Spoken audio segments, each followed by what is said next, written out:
Yan mga idol, bike ni Bayaw kulang na sa kondisyon. Pero nawala yung tunog-tunog na eh.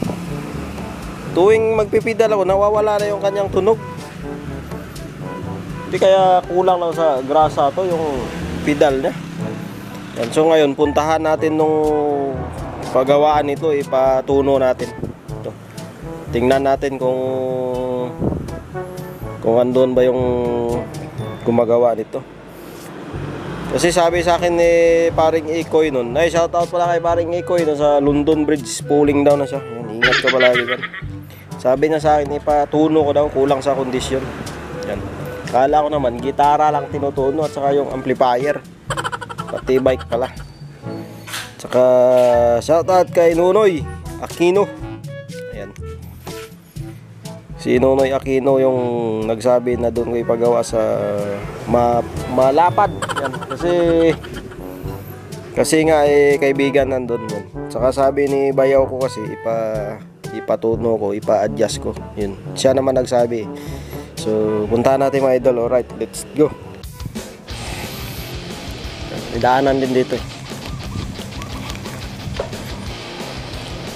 Alright.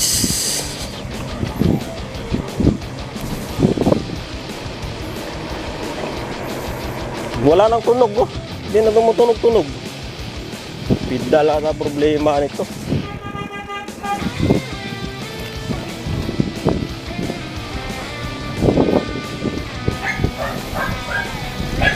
Te, balikan kita ko eh. Wait lang.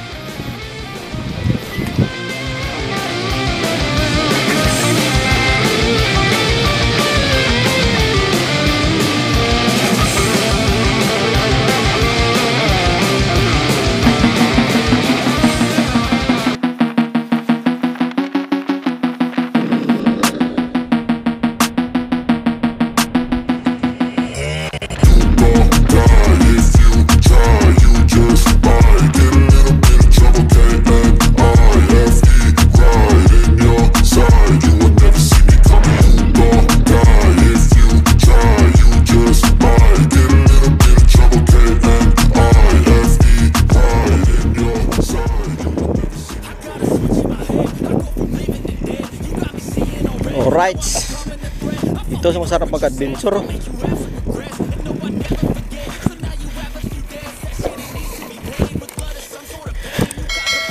Maputik mga idol.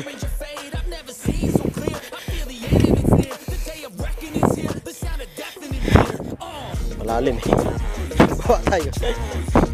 Malalim. Hiningal ako ah. Araw na kasi hindi nagbike ng malayo. Sira naman bearing ito. Yung pedal, sira na bearing nito.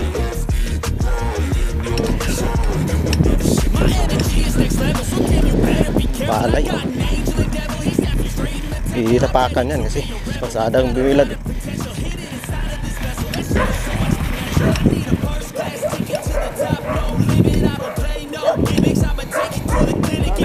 Terus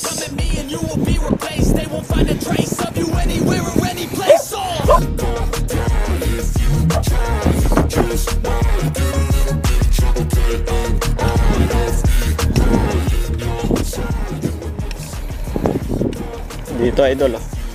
Dito yung paggawa ng bike. Alam ko na yan kasi dinala akong Nunoy nun eh.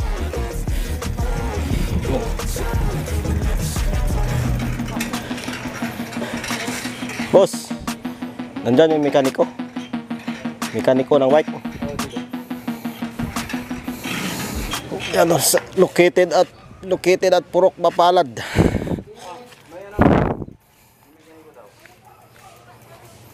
Boss, ako yung nakaraan.